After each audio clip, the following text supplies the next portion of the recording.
করেনি। আর তাই জন্যই যারা ব্রিটিশের বিরুদ্ধে লড়াই করেছে আপনারা তাদেরকে সহ্য করতে পারেন না।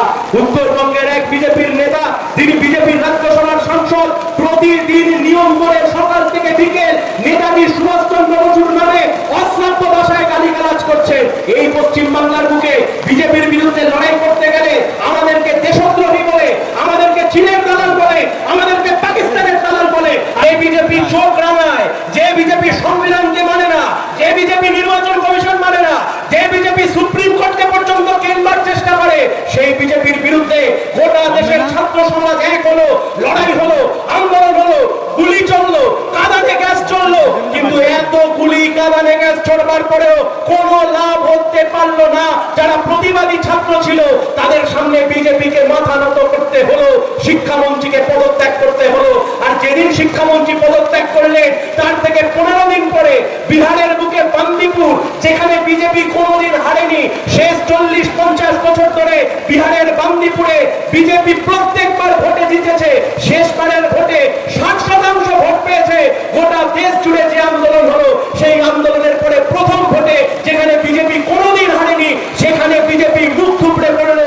বিহারের মানুষ পাল্টা দিয়ে দিল। 2029 সাল দেশ থেকে বিজেপিকে তাড়াবো, 2029 সাল দেশ থেকে আরএসএস আর তার মতাদর্শের ঝান্ডা নিয়ে যারা দেশের মানুষকে হিন্দু মুসলমানের নামে ভাগ করতে চায়, সংবিধানকে ভাগ করতে চায়, তাদেরকে তাড়াবো।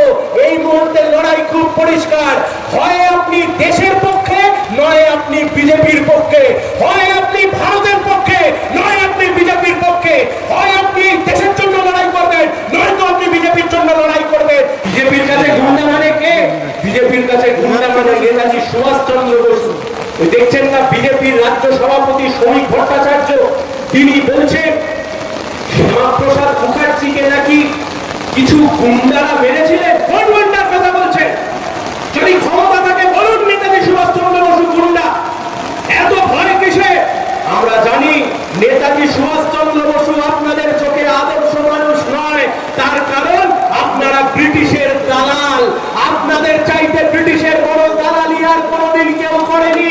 আর তাই জন্যই যারা ব্রিটিশের বিরুদ্ধে লড়াই করেছে আপনারা তাদেরকে সহ্য করতে পারেন না।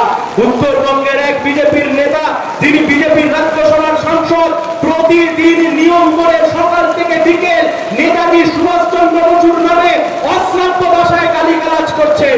এই পশ্চিম বাংলার বুকে বিজেপির বিরুদ্ধে লড়াই করতে গেলে আমাদেরকে দেশদ্রোহী বলে, আমাদেরকে চীনের দালাল বলে, আমাদেরকে পাকিস্তানের দালাল বলে। আর আজকে যখন স্বাধীন ভারতবর্ষে দাঁড়িয়ে নেতাজির মতো মহাবীরকে, নেতাজির মতো দেশনায়ককে যারা নিয়ে এই সমস্ত কুৎসিত আক্রমণ করছে, বিজেপির ক্ষমতায় কুলোচ্ছে না তাদের বিরুদ্ধে কোনো পদক্ষেপ গ্রহণ করা। তাই জন্য এই মিটিং থেকে দাঁড়িয়ে আমরা বলছি, তোমরা নেতাজির বিরুদ্ধে যা খুশি বলতে পারো, তোমরা নেতাজির বিরুদ্ধে যত খুশি অপমান করতে পারো, তোমরা শহীদ ক্ষুদিরাম বোসের বিরুদ্ধে যাচ্ছে তাই কথা বলতে পারো, কিন্তু জেনে রেখো এই পশ্চিম বাংলার মানুষ নেতাজি আর ক্ষুদিরাম বসুর উত্তরসূরি হবে, শ্যামাপ্রসাদ মুখার্জির উত্তরসূরি হবে না। ইতিহাস এই কথা বারবার বলেছে, ভবিষ্যৎ এই কথা প্রমাণ করে দেবে। যে কথা বলে আমি আমার কথা বুঝিয়ে রাখবো।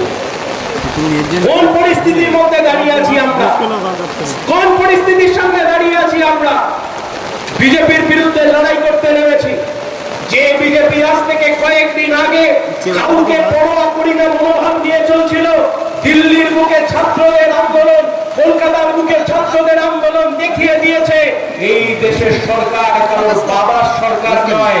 এই দেশের মানুষ সরকার তৈরি করে, দেশের মানুষ নেতা তৈরি করে, দেশের মানুষ সংসদকে জেতায়, দেশের মানুষ প্রধানমন্ত্রীকে বানায়, দেশের মানুষ মন্ত্রীকে বানায়।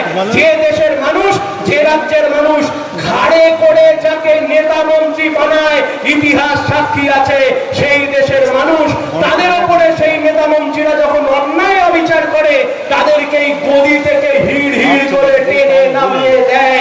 আর সেই ঘটনায় আবার ঘটলো, যে বিজেপি সংখ্যার জোর দেখায়, যে বিজেপি চোখ রাঙায়, যে বিজেপি সংবিধানকে মানে না, যে বিজেপি নির্বাচন কমিশন মানে না, যে বিজেপি সুপ্রিম কোর্টকে পর্যন্ত কেনবার চেষ্টা করে, সেই বিজেপির বিরুদ্ধে গোটা দেশের ছাত্র সমাজ এক হলো, লড়াই হলো, আন্দোলন হলো, গুলি চললো, কাঁদানে গ্যাস চললো, কিন্তু এত গুলি হওয়ার পরেও কোনো লাভ হতে পারলো না।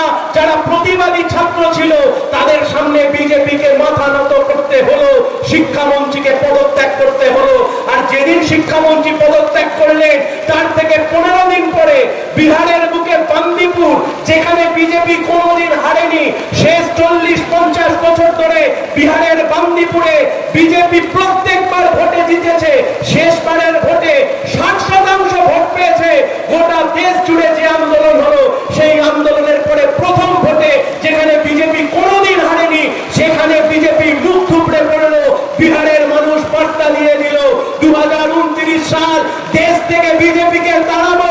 2029 সাল দেশ থেকে আরএসএস আর তার মতাদর্শের ঝান্ডা নিয়ে যারা দেশের মানুষকে হিন্দু মুসলমানের নামে ভাগ করতে চায়, সংবিধানকে ভাগ করতে চায়, তাদেরকে তাড়াবো।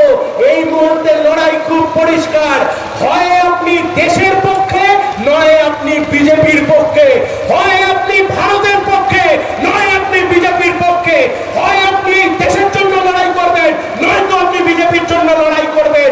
মনে রাখবেন, এই দেশকে বাঁচানোর জন্য, এই দেশকে ব্রিটিশের হাত থেকে মুক্তি দেওয়ার জন্য আমাদের পূর্বজরা লড়াই করেছে, ফাঁসির মঞ্চে গেছে, রক্ত ঝরিয়েছে, ঘাম ঝরিয়েছে, তারপর এই দেশ স্বাধীন হয়েছে, তারপর এই দেশের নিজের সংবিধান তৈরি হয়েছে, নিজের জাতীয় পতাকা এসেছে। আর সেই দেশের সামনে আজকে সবচাইতে বড় প্রশ্ন চিহ্ন দাঁড় করিয়ে দিয়েছে বিজেপি। তাই বিজেপি আরএসএস এর বিরুদ্ধে যে লড়াই, এই লড়াইতে কমিউনিস্ট পার্টিকে আরো অগ্রণী ভূমিকা পালন করতে হবে। আমি লাল সালাম জানাচ্ছি ভাঙড়ের সমস্ত কমরেডদেরকে, আমি লাল সালাম জানাচ্ছি এরিয়া কমিটির সম্পাদক থেকে শুরু করে এরিয়া কমিটির সদস্য, ব্রাঞ্চের যারা এখানে রয়েছে, আমাদের কমরেডরা যারা নিরলস অক্লান্ত পরিশ্রম করে